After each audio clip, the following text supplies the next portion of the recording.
Shalom Église, nous allons écouter la parole de Dieu. Nous ouvrons notre Bible nous allons lire d'abord dans Jérémie au chapitre 8.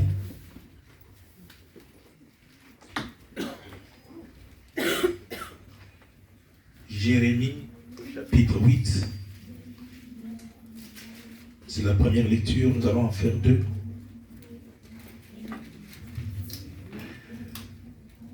Nous lisons à partir du verset 20 jusqu'au verset 22. Nous avons dit Jérémie chapitre 8, à partir du 20e verset jusqu'au 22e verset, nous lisons au nom de Jésus-Christ. La moisson est passée, l'été est fini, et nous ne sommes pas sauvés. Je suis brisé par la douleur de la fille de mon peuple. Je suis dans la tristesse. L'épouvante me saisit. N'y a-t-il point de baume en Galade? N'y a-t-il point de médecin? Pourquoi donc la guérison de la fille de mon peuple ne s'opère-t-elle pas? Pourquoi donc la guérison de la fille de mon peuple ne s'opère-t-elle pas? Amen. Nous allons passer à la deuxième lecture. Nous allons lire dans 1 Corinthiens chapitre 3.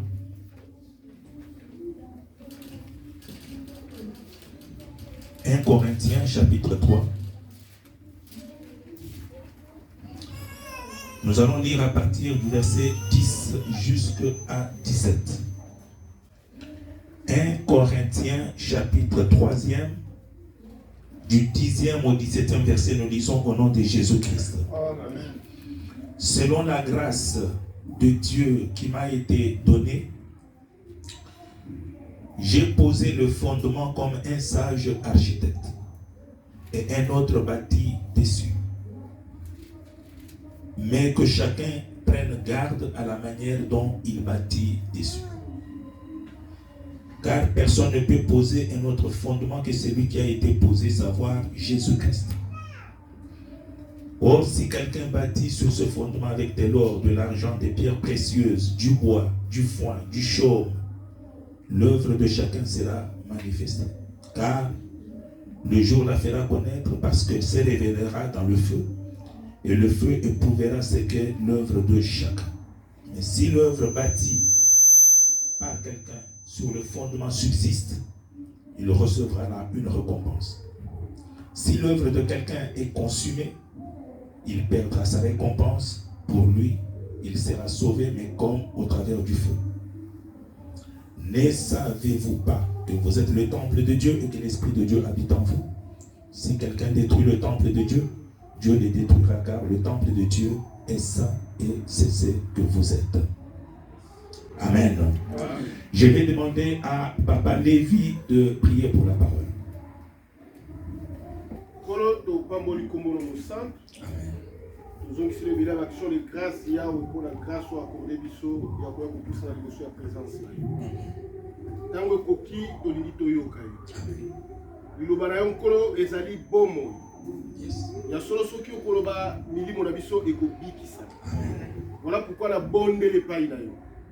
Kende ko sale la mosali na yo puissamment na tongo na yo.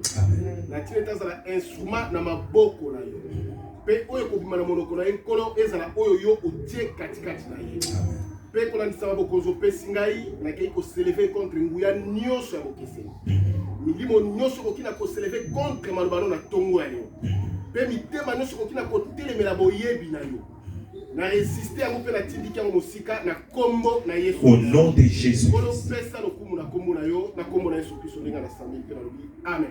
Amen. Tovandi na kombo na Yesu. Asseyez-vous, mes bien-aimés. Bien-aimés, je vous salue encore dans le nom précieux de notre Seigneur Jésus-Christ. Le moment est venu, bien-aimés, pour écouter ce que Dieu nous a préparé ce matin comme message. Est-ce que tu es prêt à suivre ce message? Amen.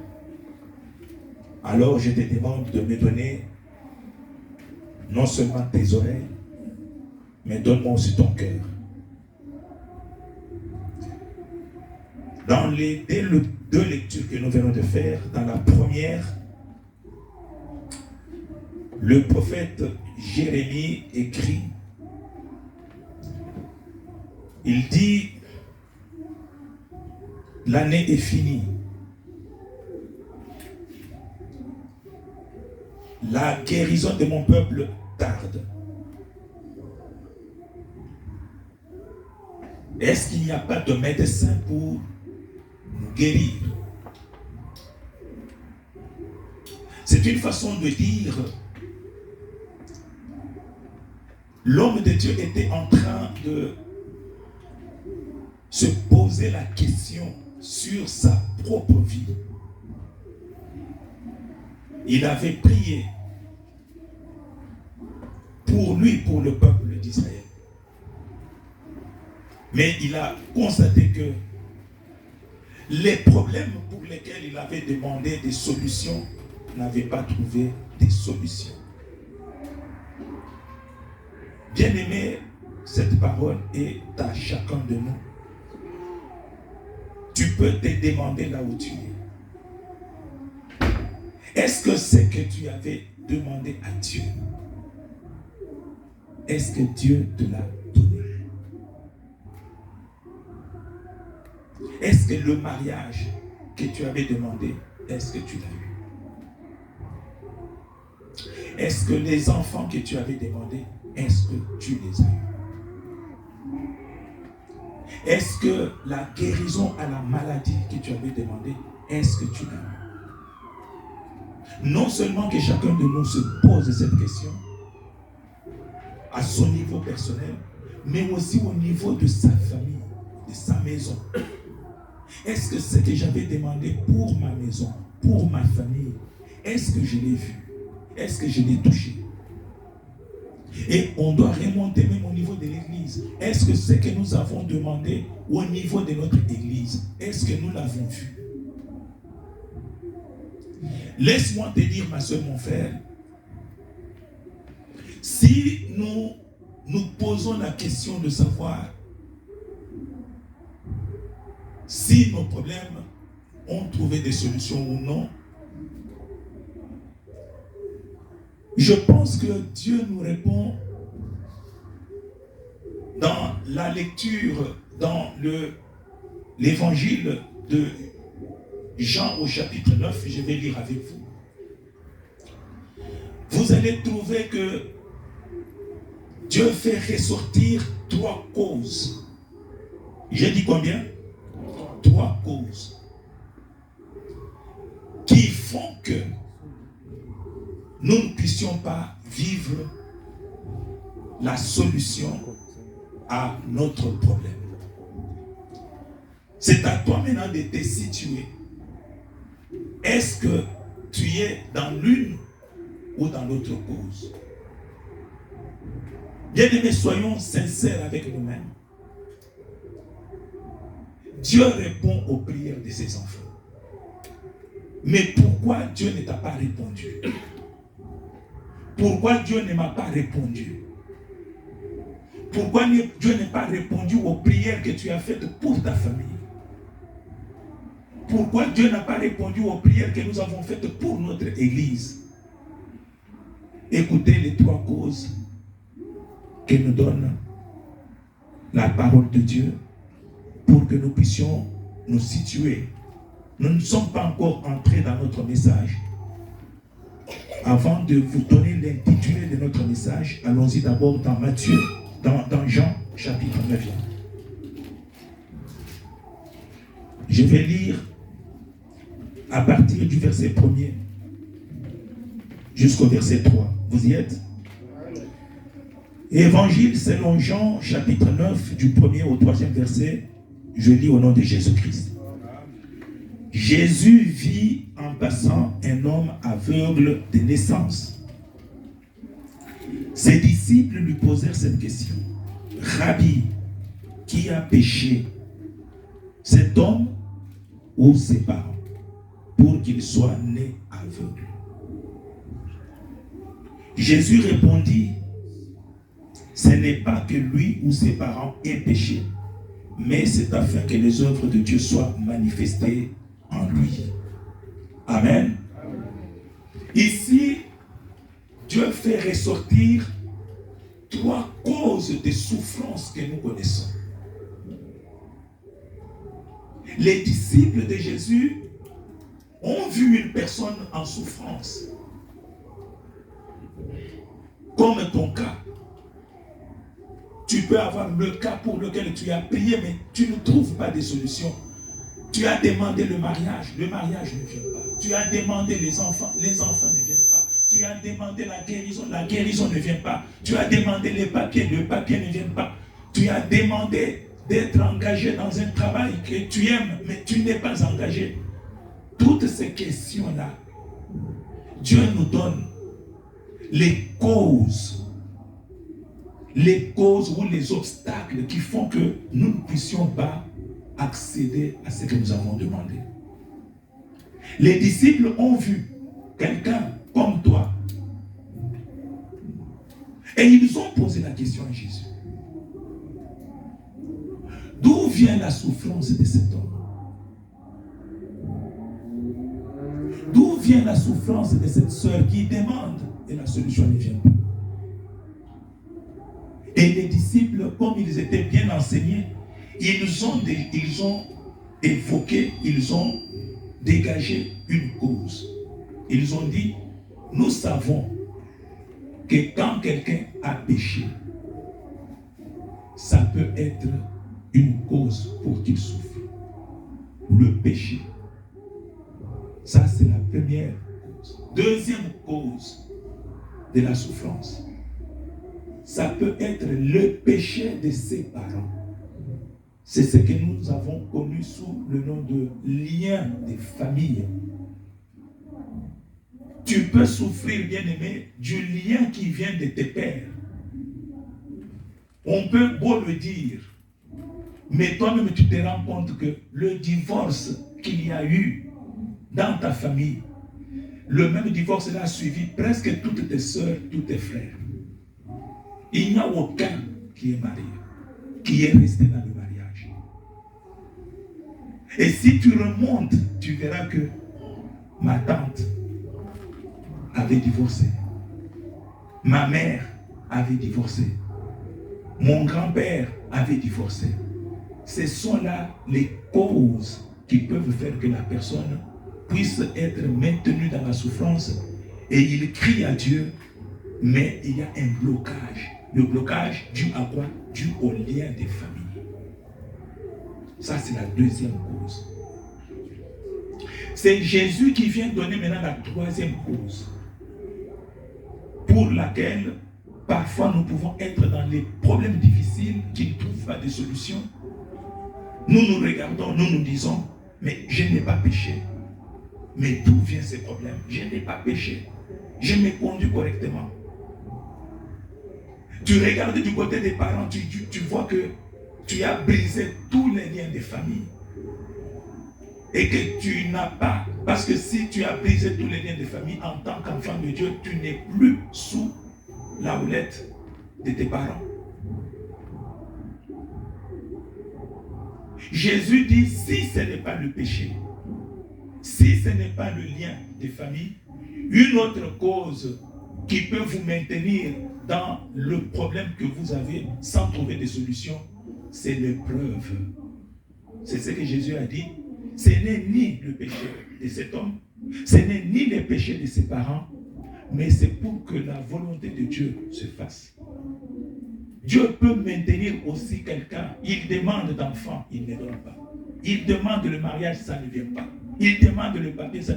C'est un temps de désert, un temps de preuve. Là, vous ne pouvez rien y faire. Vous ne pouvez pas.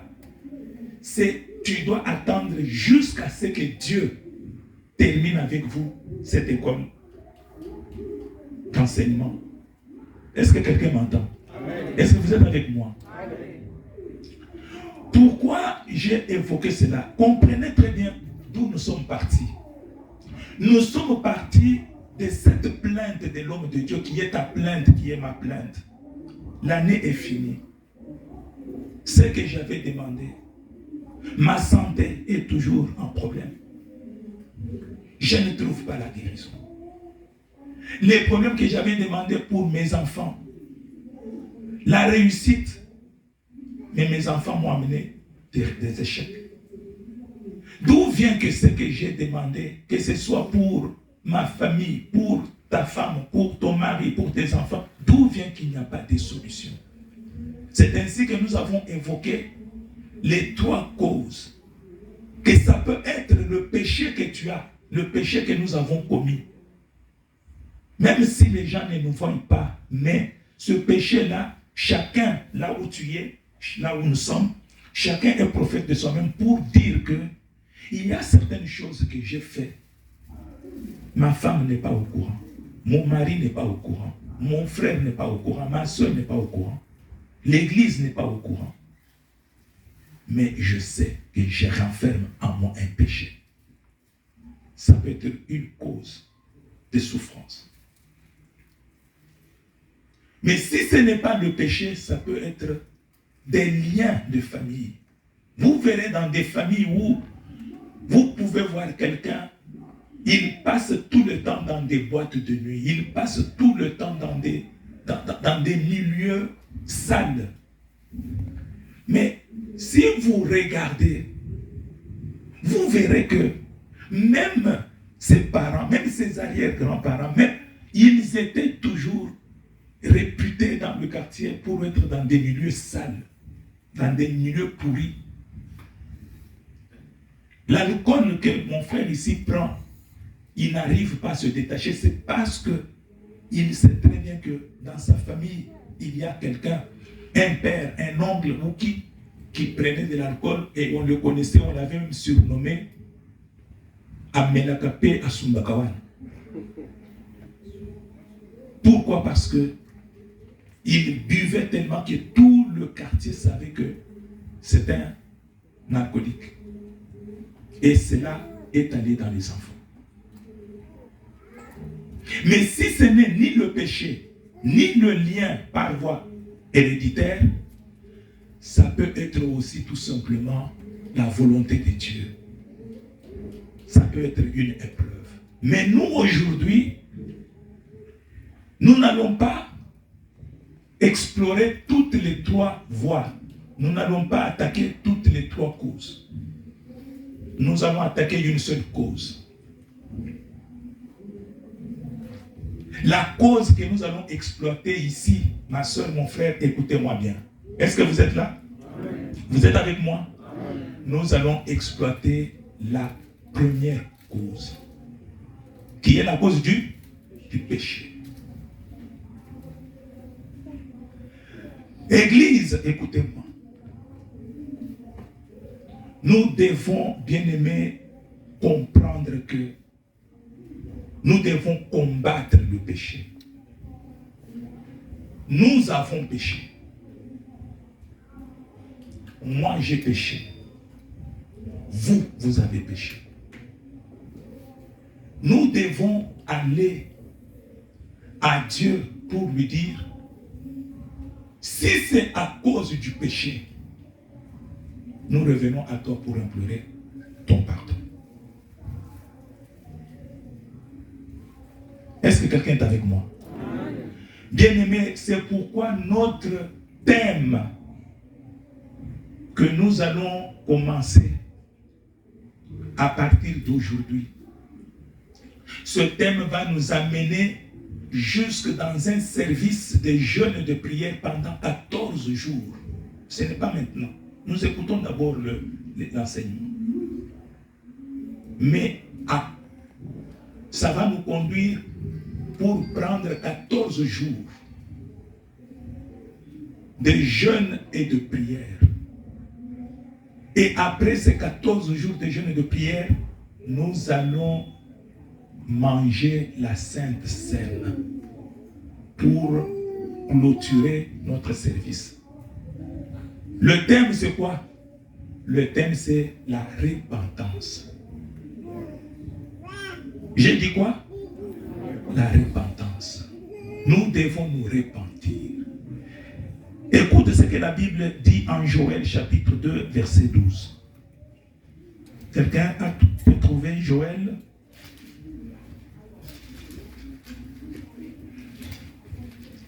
Joël chapitre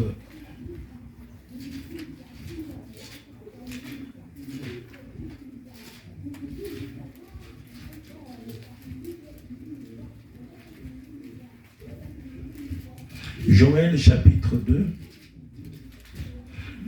Celui qui a trouvé peut nous lire 12 et puis 25. Chapitre 2, verset 12 et verset 25. Je lis la parole du Seigneur. Amen. Écoutez. Maintenant encore, dit l'Éternel, revenez à moi de tout votre cœur avec des jeûnes, avec des pleurs et des lamentations. Déchirez vos cœurs et non vos vêtements. Et revenez à l'Éternel, votre Dieu, car il est compatissant et miséricordieux, lent à la colère et riche en bonté. Verset 25. Le verset 25. Je vous remplacerai les années qu'ont dévoré la sauterelle, les Gélec, les Asiles et les Gazam, ma grande armée que j'avais envoyée contre vous. Vous mangerez et vous vous rassasierez, et vous célébrerez le nom de l'Éternel votre Dieu, qui aura fait pour vous des prodiges, et mon peuple ne sera plus jamais dans la confusion. Amen. Merci, bien-aimé. Ici, le prophète Joël parle. Et aujourd'hui, l'invitation de Joël au peuple de Dieu, c'est l'invitation que je vous donne à vous tous, peuple de Dieu de notre église de Chemin et Vie, ministère de restauration d'Anvers. Je vous invite tous que nous revenions à Dieu de tout notre cœur. De tous nos cœurs. Revenons à Dieu dans le jeûne, dans la prière. Portons les sacs. On l'a vu dans les Saintes Écritures. Le roi invite le peuple à porter le sac pour aller pleurer devant Dieu. D'où viennent les échecs? D'où viennent les problèmes que nous sommes en train de connaître? Nous ne devons pas baisser les bras, mes bien-aimés. Nous devons combattre jusqu'à la solution. Et nous combattrons comment? Dans la prière, dans le jeûne, en nous repentant sincèrement. Est-ce que tu as suivi l'invitation? Est-ce que tu as suivi l'invitation? Amen. Je vous invite, mes bien-aimés, à revenir à Dieu, que nous revenions tous à Dieu pour nous repentir de tous les péchés que nous avons commis. Peut-être le problème qui se situe à ton niveau, au niveau de ta vie, de ta maison, au niveau de ta famille, et même au niveau de l'église, c'est parce que le péché est commis. C'est parce que tu as commis un péché. Nous avons commis des péchés. Mais bien aimés, retenez que le thème qui va nous accaparer tout au long du mois de ce dernière quinzaine du mois de février et d'une partie du mois de mars avant de commencer le service, c'est le thème de la repentance. Et après avoir fait le service de jeûne et de prière, nous allons, bien aimés, manger la Sainte Seine. Nous allons passer à la table du Seigneur. Nous allons voir si l'Éternel Dieu ne va pas agir dans ta vie. Je pensais que tu allais dire Amen. Amen. Dans le thème de la repentance, qui est un grand thème, je vais prendre aujourd'hui un sujet. Le sujet de ce jour, c'est comment bâtir la vie chrétienne. Comment bâtir la vie chrétienne. Dans la deuxième lecture que nous avons faite, l'apôtre Paul dit aux Corinthiens, il dit ceci aux Corinthiens, il leur demande de bâtir. Il dit, selon la grâce de Dieu qui m'a été donnée, j'ai posé le fondement comme un sage architecte. Mais bien aimés frères et sœurs,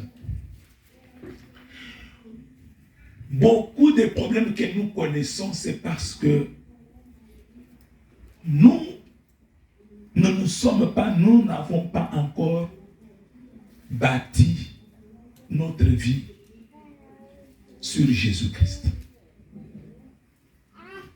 Pour bâtir la vie sur Jésus-Christ, il y a des principes.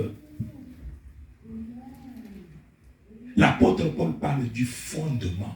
Dans la construction d'un bâtiment, d'une maison, il y a le fondement. Pour ceux qui ont déjà construit des maisons ici, ou pour ceux qui en connaissent quelque chose, qui connaissent quelque chose dans le domaine des constructions, la fondation d'un bâtiment, d'une maison, est plus importante que l'élévation même des murs, etc. Parce que c'est la qualité de la fondation va faire que le bâtiment soit solide et stable. En d'autres termes, la stabilité et la solidité du bâtiment ou de la maison dépendent de la qualité de la fondation. Est-ce que vous êtes d'accord avec moi? Qu'est-ce qui se passe dans la fondation? Dans la fondation, on creuse les tranchées. Et dans ces tranchées-là, on coule le béton armé. Et plus les tranchées sont profondes, plus la fondation est profonde, plus la maison peut aller plus haut. Est-ce que vous êtes avec moi? Ça dépend, la qualité de la maison, la hauteur du bâtiment. Si vous voyez les bâtiments qui sont allés plus haut, sachez que la fondation est allée plus bas. Il y a une fondation plus profonde. La qualité de la fondation, je disais, fait que le bâtiment soit solide et stable. Voilà pourquoi l'apôtre Paul a recouru au langage des constructeurs pour dire le problème des chrétiens, c'est le problème du fondement. Ma soeur, mon frère, pose-toi la question, est-ce que tu as jeté la fondation solide? Est-ce que tu as jeté la fondation qu'il faut? Est-ce que tu as jeté dans le tranché le béton armé qui peut faire que lorsque la maison est bâtie, même s'il y a des intempéries, même s'il y a des eaux, des vents, que la maison ne puisse pas bouger? Cela dépend de la qualité, de la façon dont tu as jeté la fondation. Mais c'est curieux et c'est regrettable que beaucoup d'entre nous, quand nous venons à Jésus-Christ, nous préférons déjà construire la maison, mais sans jeter la fondation. L'apôtre Paul dit, selon la grâce de Dieu qui m'a été donnée, j'ai posé le fondement comme un sage architecte et un autre bâtit dessus. Mais que chacun prenne garde à la manière dont il bâtit dessus. Bien-aimés, le même langage de l'apôtre Paul ici, c'est le langage qu'a utilisé aussi Jean-Baptiste. Lorsque Jean-Baptiste a été envoyé sur la terre, il est venu avec un discours. Il a dit aux gens, le royaume de Dieu est proche. Nivelez le terrain, aplanissez le terrain. C'était pour dire, rendez d'abord le terrain plat et creusez les tranchées, jetez la fondation. Pourquoi Jean-Baptiste tenait ce langage? Parce que la vie d'un chrétien bien-aimé obéit à certains principes. On ne peut pas venir à l'église, à Jésus-Christ, et on croit que c'est comme si on était venu dans un marché. Non. Dans la vie de Jésus-Christ, il y a des principes. Observons les principes. Quels sont les principes pour venir à Jésus-Christ? Et pourquoi il y a eu des principes? Jean-Baptiste savait très bien. C'est pourquoi Dieu l'a envoyé pour préparer la venue de Christ. C'est parce que il n'y avait pas possibilité que l'homme puisse composer avec Dieu. Dieu était séparé de l'homme. L'homme était séparé de Dieu. Et pour que l'homme et Dieu se rencontrent, il fallait qu'il y ait une préparation. Et Jean-Baptiste est venu justement préparer les gens pour rencontrer Christ, afin de vivre avec Christ. Parce que s'il n'y avait pas cette préparation, c'est comme ce que Matthieu écrit, on ne peut pas coudre un habit neuf sur un vieil habit. Sinon la déchirure serait grave. Jésus est comme le vin nouveau. Mais le vin nouveau placé dans une outre vieille, ça va briser l'outre. C'est pourquoi il fallait préparer pour que le vin nouveau qui vient, c'est-à-dire Jésus-Christ, quand il vient entrer dans nos vies, qu'il puisse entrer non pas dans des outres vieilles, mais que nous puissions nous préparer à le recevoir. Parce qu'un homme ne pouvait pas recevoir Dieu. Dieu est tellement immense. Et la vie d'un homme ne pouvait pas suffire à recevoir Dieu. C'est pourquoi il fallait une préparation. Jean-Baptiste était venu pour que les gens soient à mesure de recevoir Christ et de marcher avec lui. Aplanissez le chemin. Préparez le chemin parce qu'il vient. Je ne suis pas digne même de toucher les lacets de ses sandales. Et il a fini son discours en disant quoi? Répandez-vous. Le message de Jean-Baptiste était le message de la repentance. Qu'on ne vous trompe pas, mes bien-aimés frères et sœurs, on ne peut pas vivre avec Jésus, on ne peut pas mener la vie chrétienne sans la repentance. Lorsque nous venons au Seigneur, bien-aimés, nous pouvons chanter, nous pouvons prêcher comme je prêche, nous pouvons modérer, nous pouvons faire tout. Mais si nous n'avons pas jeté la fondation, et si la fondation n'est pas une fondation de qualité, bien aimé, tout ce que nous ferons, ça va s'écrouler un jour. Et si nous posons nos problèmes à Dieu, Dieu regarde si nous sommes fondés en lui. Si nous sommes bâtis sur la fondation qu'il a jetée, qu'il nous a permis de jeter. Est-ce que je me fais comprendre, mes bien-aimés? Voilà pourquoi Jean-Baptiste, dès qu'il est venu avec le message de la repentance. Mais d'où vient que nous, maintenant, l'Église, nous avons oublié le message de la repentance? Il suffit que vous veniez à l'Église, sautez, sautez, sautez. On commence à sauter. Chantez, chantez, chantez.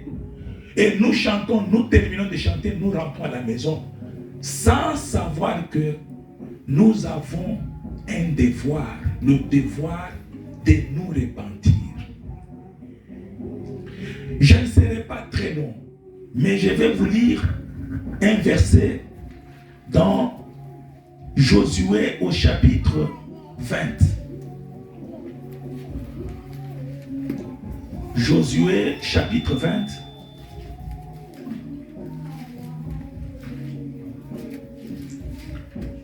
vais vous lire le verset 5e. Vous y êtes? Josué, chapitre 20, verset 5, je lis au nom de Jésus-Christ. Écoutez, je commence par le premier verset, jusqu'au 5.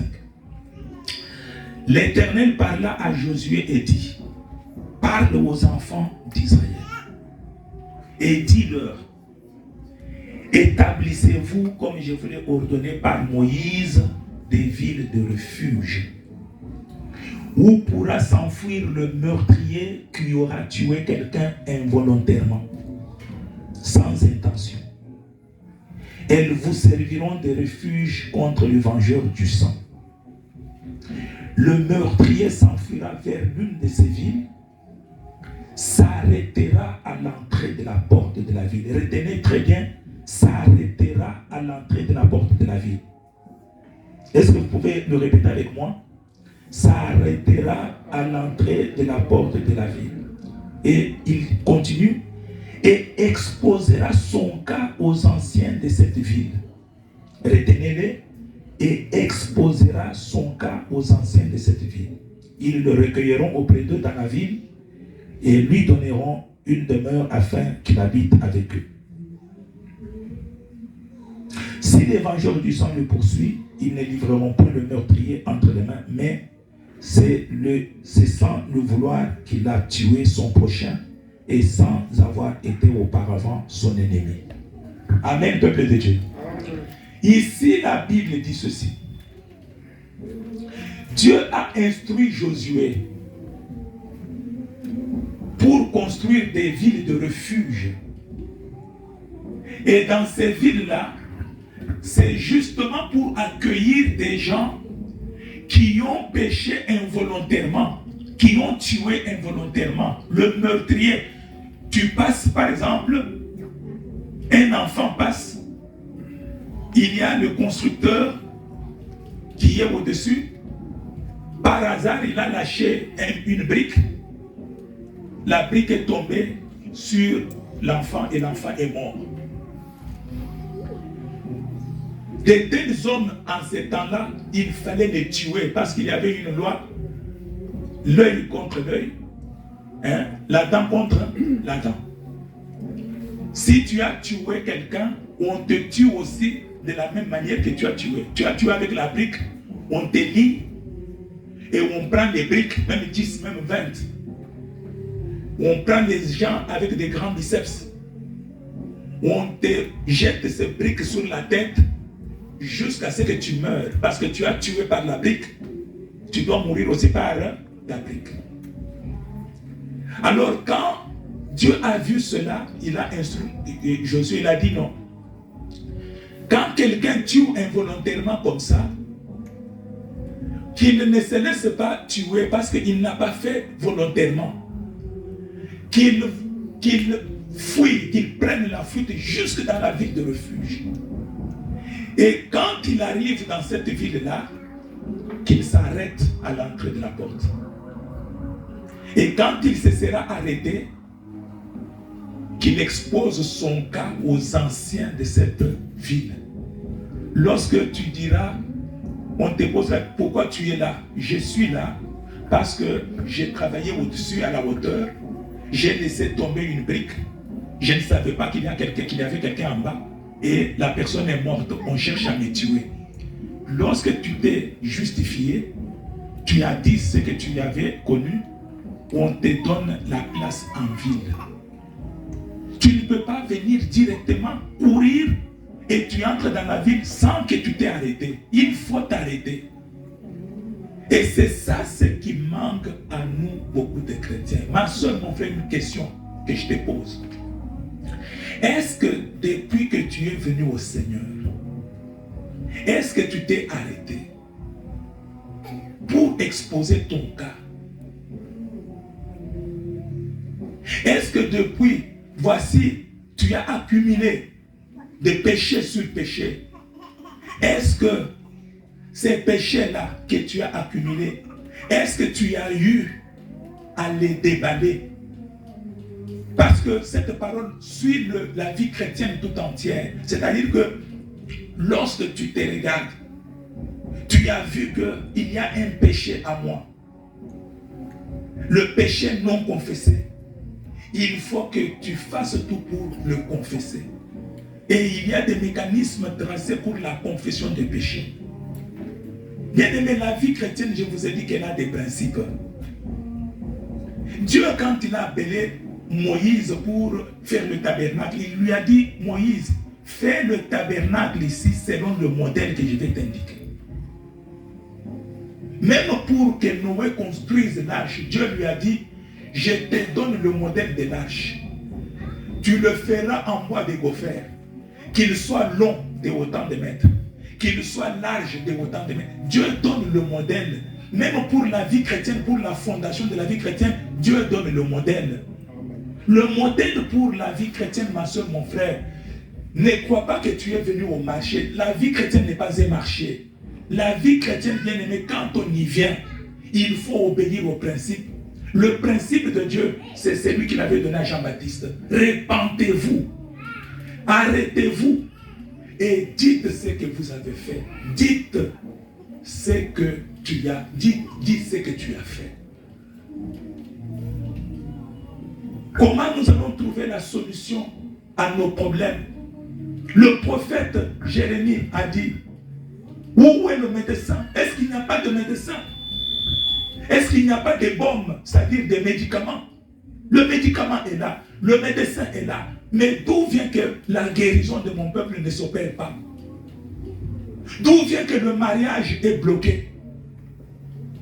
D'où vient que le problème que tu as dans ta vie là, le problème persiste? D'où vient que nos problèmes persistent? L'Église, je vous invite, revenons au principe de Dieu. Le principe est que il faut que nous nous repentions. La repentance. Bien-aimés, il y a des choses que nous avons faites. Ces choses-là, bien-aimés, on le fait parce qu'on sait que personne ne nous voit. Mais Dieu du ciel nous voit. Et tant que Dieu nous voit, mes bien-aimés, nous ne pouvons pas nous cacher devant Dieu. Nous devons obéir le principe. Le principe, c'est quoi? C'est quand nous les confessons. Nous les confessons. Ma soeur, ne dit pas que, ou mon frère ne dit pas que, comme ça s'est passé il y a 5 ans, Dieu a déjà oublié. Je passe à autre chose. Dieu n'oublie rien. Dieu n'oublie rien. Si on a péché, la seule condition pour être pardonné, c'est de confesser le péché. Et le péché ici, ne crois pas que tous les péchés sont confessés seulement dans la chambre, à côté de ton lit où tu as fermé toutes les portes, où tu es en train de marmonner. Quand tu entends quelqu'un en train, tu baisses encore la voix pour qu'il n'entende pas ce que tu as fait. Non. La confession, il y a des choses qu'il faut confesser aux hommes de Dieu. Il y a des choses qu'il faut confesser ouvertement. Et pourquoi pas même devant l'Église? Il y a des péchés qu'il faut confesser. Mais bien aimé, la guérison ne vient pas. Pourquoi? Pourquoi les problèmes de mariage traînent? Pourquoi les problèmes d'enfants traînent? Pourquoi les problèmes? Je ne dis pas que ça peut être une épreuve. Ça peut être une épreuve.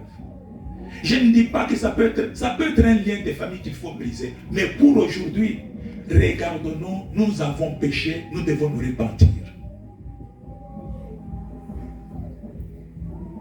Mais bien aimés frères et sœurs, si nous lisons dans Luc chapitre 22, dans Matthieu plutôt chapitre 22, lisons Matthieu chapitre 22 verset 11, je peux lire même jusqu'à 11, Matthieu 22.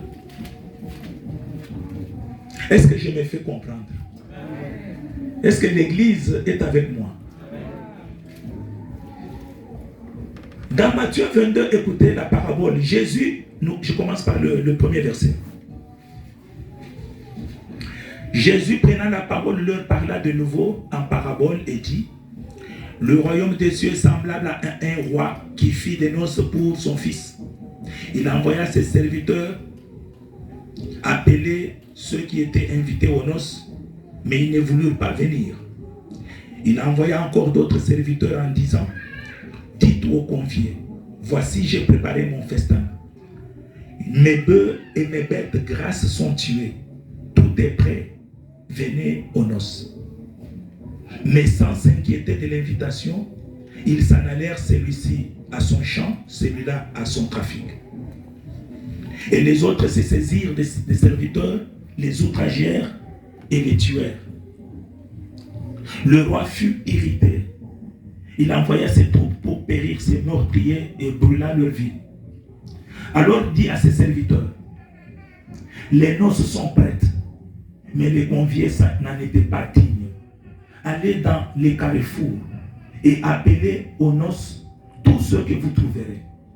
Ces serviteurs allèrent dans leur chemin, rassemblèrent tous ceux qu'ils trouvèrent méchants et bons, et la salle de noces fut pleine de convives. Le roi entra, écoutez maintenant là où se trouve le problème. Le roi entra, verset 11. Le roi entra pour voir ceux qui étaient à table. Et il aperçut là un homme qui n'avait pas revêtu un habit de noces. Il lui dit, mon ami, comment es-tu entré ici sans avoir un habit de noces? Cet homme eut la bouche fermée. Alors le roi dit au serviteur, liez-lui les pieds et les mains et jetez-le dans les ténèbres du dehors où il y a des pleurs et des grincements dedans, car il y a beaucoup d'appelés, mais peu d'élus. Amen, mes bien-aimés. Le roi organise un festin. Il a invité des gens qui sont venus nombreux. Pendant qu'ils étaient déjà à table en train de manger, qu'est-ce qui s'était passé? Lorsque l'invité vient, il trouve des gens à la porte. Ils lui disent, cette fête est une fête bling bling. Tout le monde doit être en blanc. Entre par ici, regarde ta tenue et là, tu as quelle taille? Taille moyenne. Tu as quelle taille? Large. On te donne les habits. Tu vas dans l'autre pièce, tu t'échanges, tu portes les habits de la fête, les habits des noces. Alors tout le monde est passé par la porte. Tout le monde a pris la tenue et tout le monde est entré dans la salle de fête. Mais pendant qu'ils étaient tous à la table en train de manger, c'est alors que le maître de la fête est venu.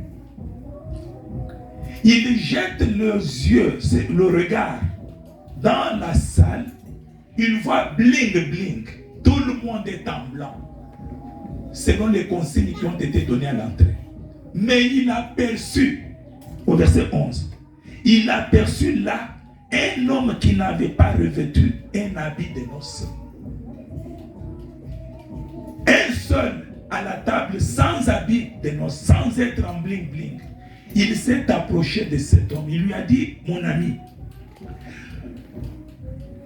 comment es-tu entré ici sans avoir un habit de noces? Vous voyez la question? Souvenez-vous de la ville de refuge. Quand un meurtrier s'enfuit, s'il a tué quelqu'un sans le vouloir, nous avons dit que quand il va à la ville, la première chose qu'il va faire, c'était quoi? S'arrêter, il doit s'arrêter. Et c'est alors qu'il va parler et on va lui donner la place.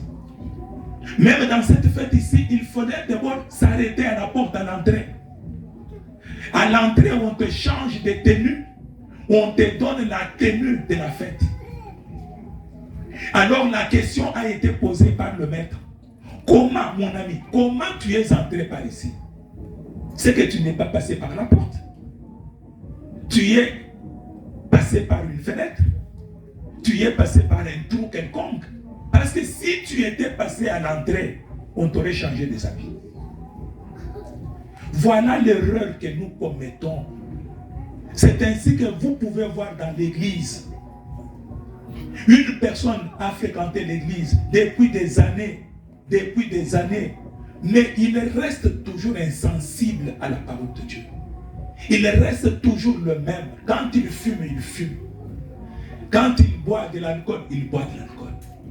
Quand il se prostitue, il se prostitue. Quand il fait... Donc, c'est que cette personne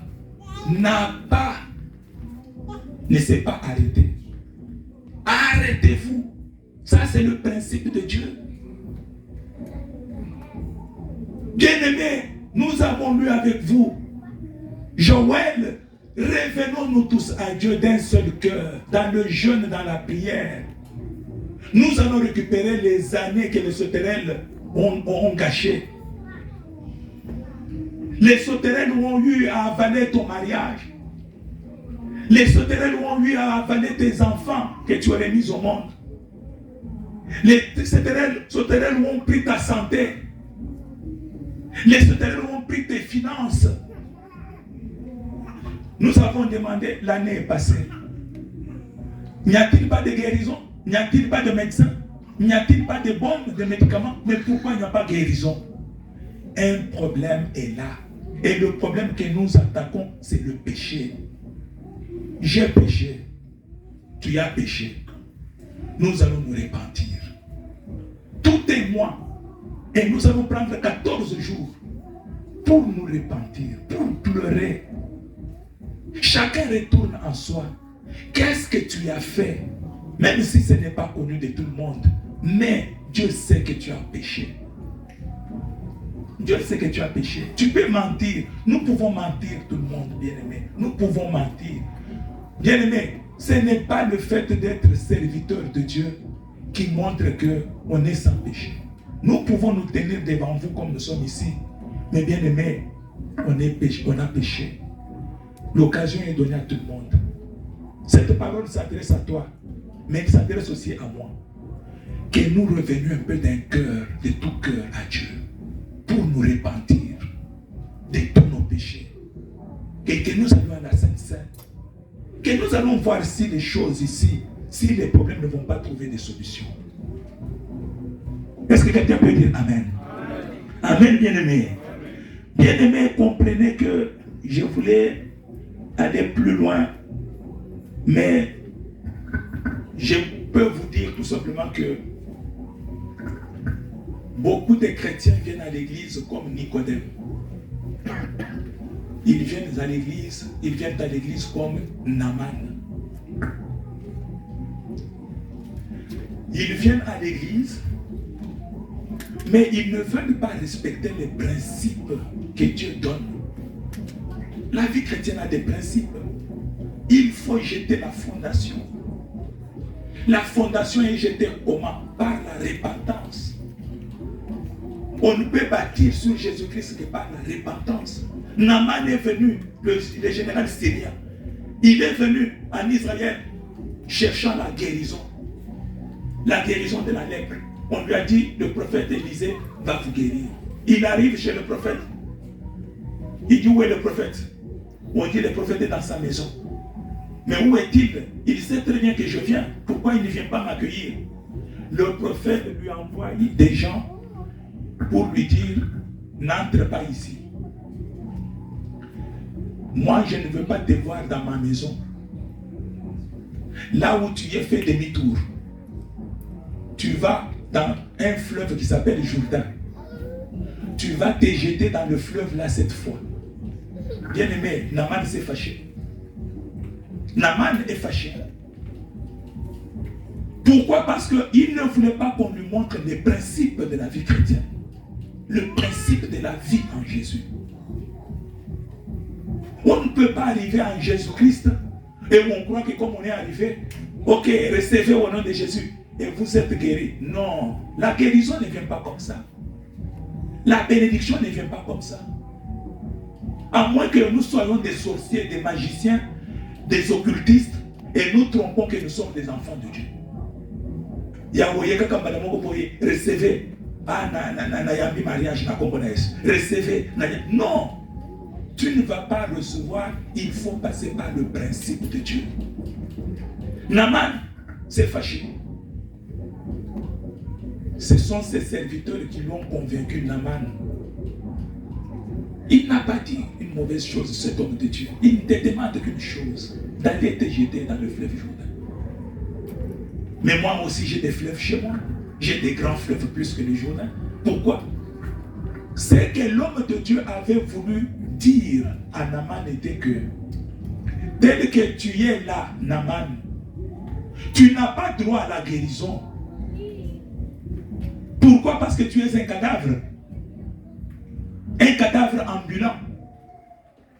Bien aimé, est-ce qu'un cadavre a besoin de la guérison? Est-ce qu'on peut appeler quelqu'un, on appelle les hommes de Dieu, prier pour que mon enfant, pour que les gens à la morgue soient guéris? On ne guérit pas les gens qui sont à la morgue. Les gens qui sont à la morgue ont besoin de quoi? De la vie. Mais Naaman n'avait pas encore la vie. Notre préoccupation première, c'est de chercher d'abord la vie. Or, la vie, c'est quoi? La vie, c'est Jésus-Christ. Et pour accéder à la vie en Jésus-Christ, il faut se repentir. Parce que Jésus ne peut pas composer avec un homme dans le péché. Il faut d'abord dire que tu avais ensorcelé ta tante. Il faut d'abord dire que tu avais commis des incestes dans ta vie avec tes soeurs, avec tes frères. Il faut dire que tu avais commis des abominations. C'est quand tu déclares, tu confesses ces péchés, que Jésus te pardonne par son sang et il entre dans ta vie. Et c'est alors que la vie entre. Et quand tu as la vie, là tu peux prétendre à demander mariage, demander ceci, demander cela. C'est l'homme vivant qui demande, ce n'est pas le cadavre. Vrai ou faux? Mais quand Élisée voyait Naaman, il voyait un cadavre. Il dit, mais ce cadavre, il vient quoi? Pour que je le guérisse. Mais est-ce que toi, Naaman, tu as besoin de la guérison? Toi, tu n'as pas besoin de la guérison parce que tu es mort. Un cadavre n'a pas besoin de la guérison. Vous avez déjà vu un cadavre, même si on lui place un homme, et on lui place sa fiancée, ou sa femme, ou qui, même, qu'est-ce qu'il va faire avec sa femme? Il est mort. Mais pour qu'il puisse en faire quelque chose, pour qu'il puisse dire à sa femme, je t'aime, pour qu'il puisse dire, il faut qu'il soit vivant.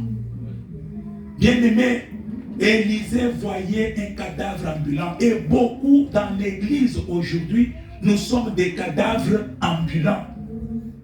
Quand nous demandons, donnez les mariages, donnez les papiers, donnez les enfants, donnez la guérison, Dieu nous regarde et dit, ah, mais lui n'est pas encore vivant. Ce qu'il doit chercher d'abord, c'est la vie. C'est celui qui a Christ qui a la vie. Et pour avoir Christ, il faut que nous soyons sans péché. Bien-aimés, nous devons confesser nos péchés et les abandonner. Parce que si on n'abandonne pas le péché, si nous vivons dans le péché, la guérison ne viendra pas. Où est la guérison de mon peuple? L'année est finie. C'est toujours les mêmes pleurs. Ce sont toujours les mêmes problèmes. Nous avons dit que nous attaquons seulement le péché. Bien-aimé, le péché dans notre vie, c'est un virus. Un virus qui nous empêche, bien-aimé, d'accéder aux bénédictions de Dieu. Lève-toi là où tu es.